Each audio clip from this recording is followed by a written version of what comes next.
नमस्कार प्रेक्षकांनो, ठरलं तर मग मालिकेच्या आजच्या म्हणजेच 9 एप्रिलच्या भागात आपल्याला एक जबरदस्त असा ट्विस्ट पाहायला मिळणार आहे. पण त्याआधी जर तुम्ही माझ्या चॅनलवर नवीन असाल तर चॅनलला प्लीज सबस्क्राईब करा.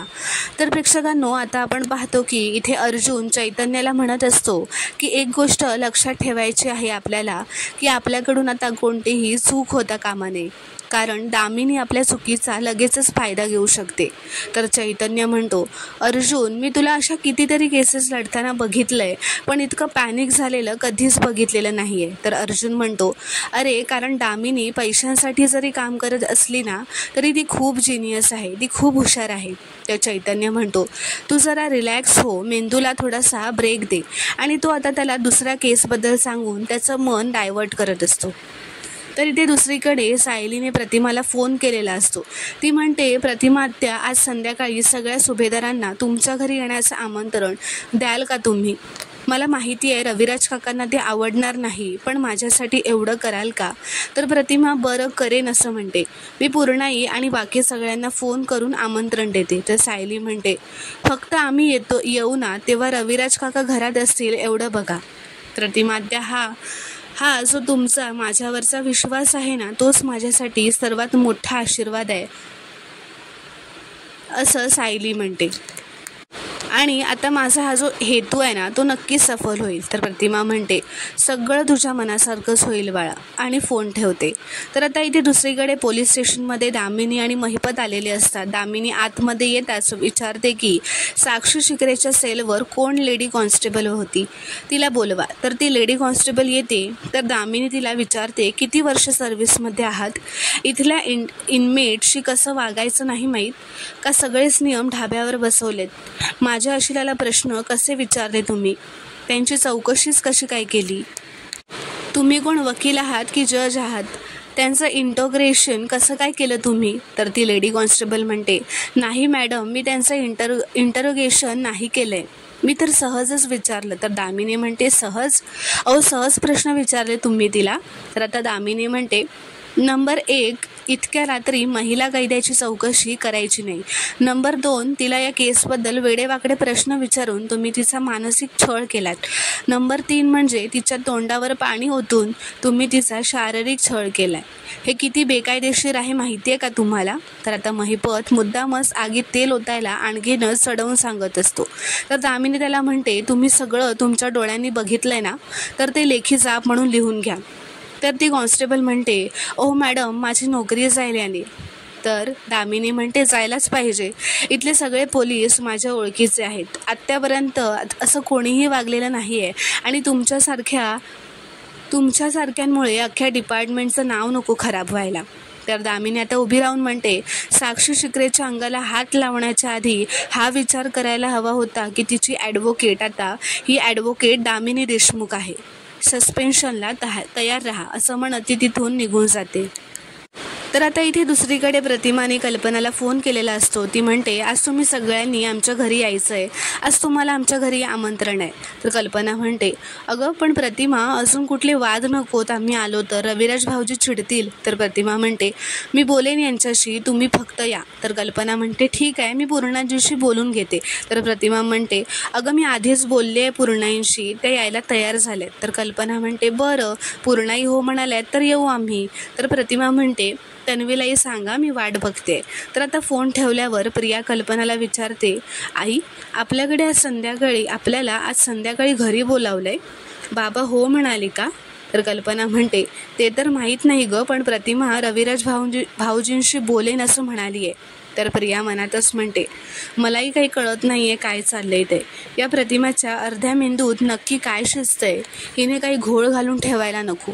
तर आता दुसरीकडे इथे ऑफिसमध्ये चैतन्य अर्जुनला येऊन सांगतो, अर्जुन, अरे त्या दामिनीने ना पोलीस स्टेशनमध्ये धुमाकूळच घातलाय. एका लेडी कॉन्स्टेबलची नोकरी घालवली आहे तिने, नियमच पाळले नाही, साक्षीला वाईट वागणूक दिली म्हणून तिने असं केलंय. तर अर्जुन त्याला म्हणतो, मी तुला सांगितलं होतं ना, दामिनी आता हे प्रूफ करेल की साक्षी किती बिचारी आहे, तिच्याबरोबर कसं अनफेअर वागतायत सगळे लोक. तर चैतन्य म्हणतो, हे दामिनी प्रकरण आपल्याला खूपच जड जाणार आहे. तर तेवढ्यातच अर्जुनला सायलीचा फोन येतो. ती म्हणते, आज आपल्याला प्रतिमा आत्यांकडे आमंत्रण आहे, सगळ्यांना संध्याकाळी तिथे यायचं आहे. तर अर्जुन विचारतो, पण का? तर सायली म्हणते, ते सगळं राहू द्या, तुम्ही फक्त संध्याकाळी डायरेक्ट प्रतिमा आत्यांकडेच या आणि सोबत चैतन्य भाऊजींना पण घेऊन या. तर अर्जुन म्हणतो, बरं आम्ही येऊ. तर आता संध्याकाळी सगळे सुभेदार किल्लेदारांकडे आलेले असतात. तर तेवढ्यातच तिथे रविराज येतो. तेव्हा आता प्रिया नाटकच करत म्हणते, बाबा कसे आहात तुम्ही? बाबा तुम्ही बोलणारच नाही आहात का माझ्याशी? आईने आमंत्रण दिलं म्हणून आम्ही आलोय. तर रविराज प्रतिमाला म्हणतात, प्रतिमा तू यांना आमंत्रण दिलंस का? तर प्रतिमा हो असं म्हणते. तर रविराज म्हणतात, बरं या घरात आता कोणी यायचं आणि कोणी नाही याचा अधिकार तुलाही आहे, पण मी इथे थांबणार नाही आहे. नागराज, प्रतिमाचे हे पाहुणे निघून गेले ना की मला फोन कर असं म्हणत तो तिथून निघतच असतो. तर प्रतिमा म्हणते, माझे पाहुणे म्हणजे तुमचे पाहुणे नाही आहेत का हे? तर रविराज म्हणतो, नाही. तर प्रतिमा म्हणते, तरीसुद्धा घरी आलेल्या पाहुण्यांशी असं वागणं हे किल्लेदारांच्या रीतीला धरून नाही आहे. तर रविराज म्हणतो, माझ्या मुलीचं लग्न ठरवण्याआधी मला विचारलं होतंस का? ह्या लोकांना इथे बोलवण्यापूर्वी मला विचारलं होतंस का? या लोकांचा मान का राखावा याचं एक तरी कारण देऊ शकशील का तू? तर ती म्हणते, हो, तुम्ही इथे थांबून यांचा आदर राखला तर मला बरं वाटेल. एवढं एक कारण तुमच्यासाठी पुरेसे आहे ना? ती म्हणते, माझी शपथ आहे तुम्हाला, थोड्या वेळासाठी तरी इथे थांबाच. तर आता रविराज थांबायला तयार होतात म्हणून प्रतिमा खुश होते व सर्वांना बसायला सांगते. ती रविराजलाही येऊन बसायला सांगते. तर आता प्रताप रविराजला म्हणतो, रविराज तू जेव्हा माझ्या घरी घेऊन गेलास ना तेव्हा मी घरी नव्हतो. मी घरी असतो तर कदाचित काही गोष्टी टळल्या असत्या. तर रविराज म्हणतो, मी नसताना माझ्या मुलीचं लग्न टाळू शकला असतास का रे तू? तर अर्जुन म्हणतो, सिनियर आता यांचं लग्न होणार आहे ना हे आम्हालाही माहीतच नव्हतं आणि जेव्हा कळलं तेव्हा तुमच्या इतका राग आम्हालाही आला होता. त्यामुळे आता जे झालंय ते एक्सेप्ट करून आपण पुढे जाऊयात. तर अश्विन उठून रविराजकडे येतो व म्हणतो, रविराज काका तू मला माफी मागण्याची संधीसुद्धा दिली नाहीस, फक्त एकदा माझं ऐकून घेशील का?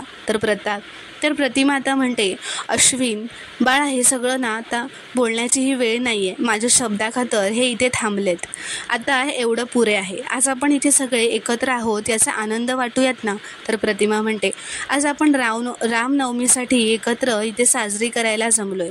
ती म्हणते, पूर्णाई तुम्ही नेहमी सांगता ना की मंदिरात कीर्तन असताना तुम्ही नेहमी जाता, म्हणून मी आज आपल्या घरी कीर्तन ठेवलंय. तर कल्पना म्हणते, अगं पण कीर्तन कोण करणार आहे? तर प्रतिमा म्हणते, खूप नामवंत कीर्तनकार आहेत त्यांना केव्हापासून आपल्या घरी कीर्तन करायचंच होतं आणि त्यांच्या साथीदाराच्या मनात तर आपल्या घराबद्दल खूप आपुलकी आहे. ते आता येतच असतील. तर आता ते कीर्तनकार आलेले असतात. त्यांचं नाव पूर्णाची म्हणते, तुम्ही माधवी माळीच ना? तर त्या हो असं म्हणतात. तर आता ते सर्वांना नमस्कार करतात. कल्पना म्हणते, मला तर तुमचं कीर्तन ऐकायची कधीपासूनची इच्छा होत होती आणि आज तो योग जुळून आला. ती प्रतिमाला थँक्स असं म्हणते. तर आता ती माधवी कीर्तन करायला सुरुवात करण्याच्या आधीच असं म्हणते की आज मी एकटीच कीर्तन करणार नाही आहे, आज आपल्याला अजून एका व्यक्तीची मोलाची साथ लाभणार आहे. तर आता सायली कीर्तनकाराच्या भूमिकेत तिथे येते आणि आता सायली व माधवी मिळून कीर्तन गात असतात. हरी जय जय रामकृष्ण हरी असे ते कीर्तन असते. तर सायली आता त्या कीर्तनात असं म्हणते, जिथे अहंकार आला तिथे मद आला, जिथे मद आला तिथे मत्सर आला आणि जिथे मत्सर आला तिथे मोह आला आणि जिथे मोह आला तिथे काम क्रोधही आला. याच सगळ्या षडरिपूंनी कुटुंबाचा ऱ्हास केलाय. पण ह्याच षडरिपूंना ज्याने धारण केलं ते साधारण असतात, ज्याने मान्य केलं ते सामान्य आणि ज्यांनी यांना धुवून टाकलं ते साधू.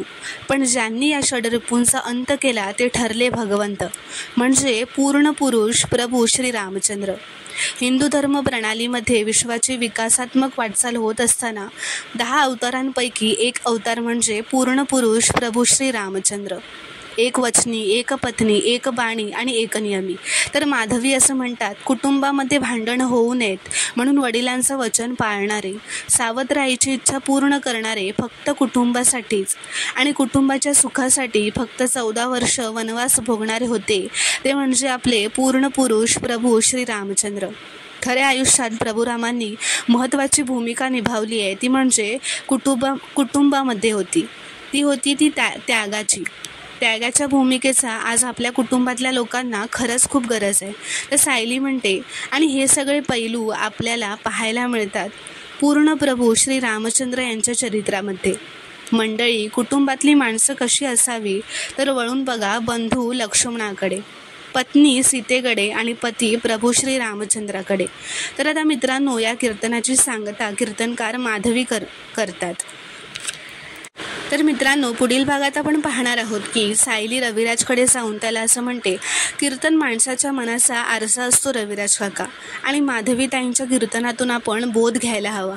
जर माझ्यामुळे किल्लेदार आणि सुभेदार या कुटुंबांमध्ये दरी निर्माण होणार असेल तर मी माझ्या प्रेमाचा आणि संसाराचा त्याग करायला तयार आहे.